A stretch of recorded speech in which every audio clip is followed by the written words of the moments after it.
आज आप लोगों को अकबर बीरबल की मजेदार कहानी सुनाने जा रही हूँ।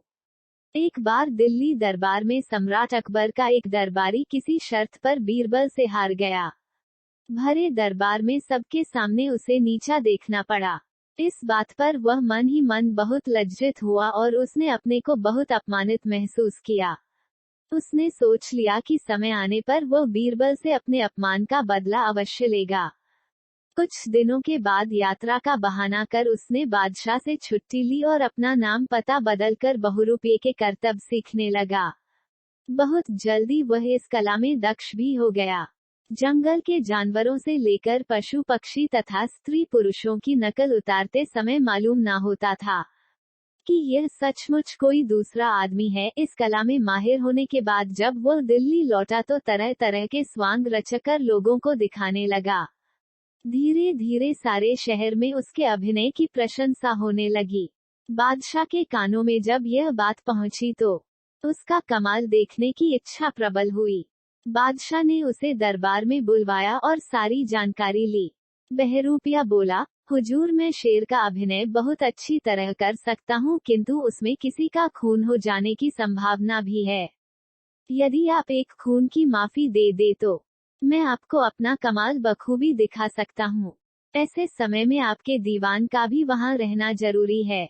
अकबर ने उसे एक खून की माफी दे दी। जब बहुरूपिया अपने घर लौट गया तो बादशाह ने बीरबल से बोला, बीरबल, स्वांग के समय तुम्हारा वहाँ रहना जरूरी है। यदि तुम ना रहोगे तो बहरूपिया शेर का स्वांग नहीं दिखा सकेगा। बीरबल ने बादशाह की आज्ञा स्वीकार कर ली, किंतु बहरूपिया की बातों से उसने जान लिया कि दाल में अवश्य कुछ काला है। दूसरे दिन ठीक समय पर बीरबल दरबार में हाजिर हो गया। इधर शेर का स्वांग बनाकर बहुरूपिया भी उछलता कूदता दरबार में आ पहुंचा। उसकी कला चातुरी को देखकर दर्शक मोहित हो उठे। बादशाह भी अत्यंत प्रसन्न हुए। इतने में वह बनावटी शेर उछलकर बीरबल के ऊपर आ झपटा। लोगों को लगा कि जैसे वह बीरबल को मार डालेगा। उसे मारने के विचार से बहरूपिया अपनी खाल के अंदर चाकू छुपा कर रखे हुए था, लेकिन बीरबल पर उसका वार खाली चला गया। बीरबल को यह बात पहले से ही मालूम थी कि उसके साथ अवश्य किसी तरह का षड्यंत्र किया जा रहा है, अतः वह कुर्ते के भीतर मजबूत कवच पहनकर गया था, जिसके कारण बहुरूपिये का अस्त्र उसके शरीर पर असर ना कर सका। बादशाह ने जब देखा कि बीरबल को किसी तरह का नुकसान नहीं पहुंचा, वह शेर के झपटे से बच निकला है, तो वह बहुत प्रसन्न हुए। बात को छिपाने के अभिप्राय से बीरबल ने भी बहुरूपिये की बहुत प्रशंसा की। बादशाह ने बीरबल से पूछा, बीरबल, बहुरूपिये ने कमाल दिखाया है, अब इसे क्या इनाम दिया जाना चाहिए? बीरबल बोला, हुजूर, यदि आप प्रसन्न है तो इसे 1 साल के लिए दीवान के पद पर नियुक्त किया जाना चाहिए। इससे अच्छा और क्या हो सकता है? यह सुनकर बहुरूपिये का रोम रोम खुशी से नाच उठा।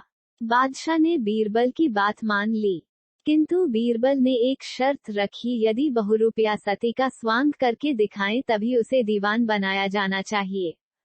बादशाह ने बहुरूपिये को आदेश दिया कि बीरबल की इच्छा के अनुसार तुम्हें सती का स्वांग अवश्य दिखाना चाहिए, और यदि उसमें तुम चूक गए तो दीवान बनाने की जगह तुम्हें प्राण दंड दिया जाएगा। बहुरूपिये को राजा की आज्ञा माननी पड़ी। दूसरे दिन सती का रूप धारण कर वह दरबार में हाजिर हुआ। बीरबल ने उसकी दवा दारू का इंतजाम पहले से ही कर रखा था। पत्थर के कोयले का एक बड़ा कुंड पहले से ही धधक रहा था।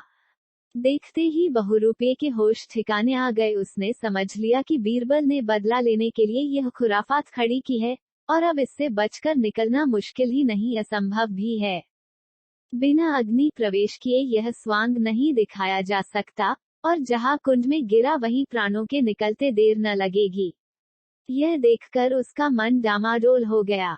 मन में आया, बादशाह से सारा भेद प्रकट कर दे, लेकिन बादशाह फिर भी उसे क्षमा ना करेगा। सोचकर वह ना चाहते हुए भी कुंड की ओर बढ़ा, और अग्नि प्रवेश करते ही उसका शरीर आग से झुलस गया। जब बीरबल ने बहुरूपिये की यह दुर्दशा देखी तो उनका कोमल हृदय पिघल गया। उन्होंने फौरन सेवकों को आज्ञा देकर उसे कुंड से बाहर निकलवाया और उपचार के लिए भिजवाया। यह देखकर दरबार में चारों ओर बीरबल की जय जयकार होने लगी। बीरबल की इस उदारता से बहुरूपिये के मन में भी बीरबल के प्रति श्रद्धा भाव उत्पन्न हो गई।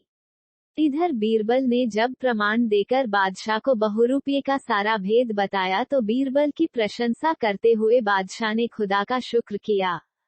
जब बहुरूपिया पूरी तरह स्वस्थ हो गया तो वह दरबार में पुनः उपस्थित हुआ। उसने अपना पूर्व परिचय देते हुए कहा, मैं वही दरबारी हूँ जो एक बार बीरबल से शर्त में हार गया था, इसलिए मेरे मन में बीरबल के प्रति बदले की भावना उत्पन्न हो गई थी और मैंने उनकी जान लेने की कोशिश की, लेकिन मुझे अब उनकी बुद्धिमत्ता और उदारता का ज्ञान हो गया है और मैं अपने उस बैर भाव को बिल्कुल भूल गया हूँ। यह कहकर बहुरूपिया बीरबल के चरणों में गिर गया और उनसे क्षमा याचना करने लगा। तभी बीरबल ने उसे अपने सीने से लगा लिया। यह दृश्य देखकर सभी दरबारी हैरान रह गए। इस प्रकार बीरबल और बहुरूपिये का मनमुटाव बिल्कुल समाप्त हो गया।